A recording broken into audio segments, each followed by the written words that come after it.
नाज़रीन, इस वक्त हम मौजूद हैं मोहम्मद बाकर के साथ। कल थाना नसीबपुर की हदूद में एक दिलसोज वाक़या रोनमा हुआ था, ठीक है ना।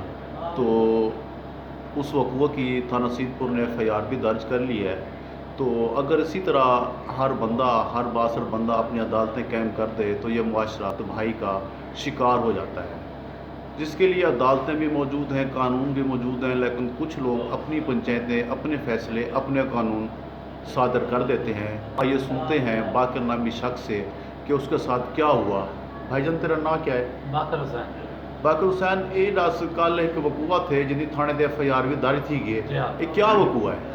ये सर कोई साਡਾ झगड़ा है बिहादरी नाल, कोई झड़ा तनाज़ा है ते साकू उथा कर मेरे को सदवाए ने कल्हे को भी कोई काम है ते आते थी मान उथा कर जरा लम्मा गया ना।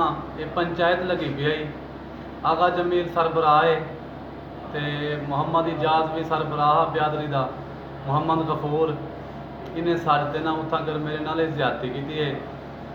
ज्यादती तो बाद रहना कोई आदा रह गई इन्हें नाल, कोई ना नक कपो, कोई आदा इन्हें कान कपो, कोई आदा इन्हें दाढ़ी मुनो, दाढ़ी भी मुनी ने। कौन आदा इन्हें नक कपो?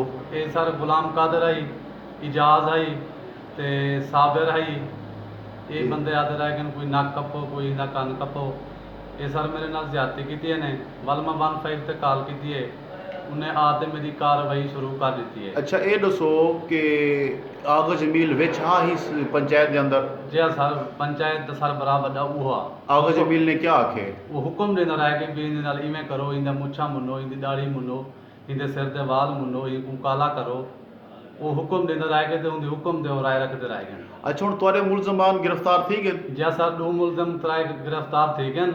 जेरे बकाया मुलजम रहते पे ना, वो हूँ मेरे को धमकियाँ बैठे देने भी तेको असा मरे सूँ, तेरे घर पाए गए सूँ, तेरे बालें को मरे सूँ। सर मेरे को बहुत परेशान की कहन, बहुत तंग की कहन, मैं हूँ लुक्या बता। हुण तुसा आला हकाम को क्या आखना चाहो? सर असा यो कुछ आखना क्योंकि सारी कार्रवाई भी शुरू की गई है तो DIG साहब को और पंजाब पुलिस को और वजीर आला को गुजारिश है कि जिन्हें मेरे नाल ये बदहूदी की गई है ना, तो जल्द तो जल्द मेरे मुलजम मेरे बकाया को गिरफ्तार किए वजन, मेरे नाल इंसाफ किया वजे। ठीक है, मतलब है कि तो कत्ल की धमकियां देने पेन, बाल अगवा करने देने पेन? जी हाँ सर, मेरे को धमकियां देने पेन भी तेको मार रहे सूँ, असा तेरी फैमिली को भी मार रहे सूँ।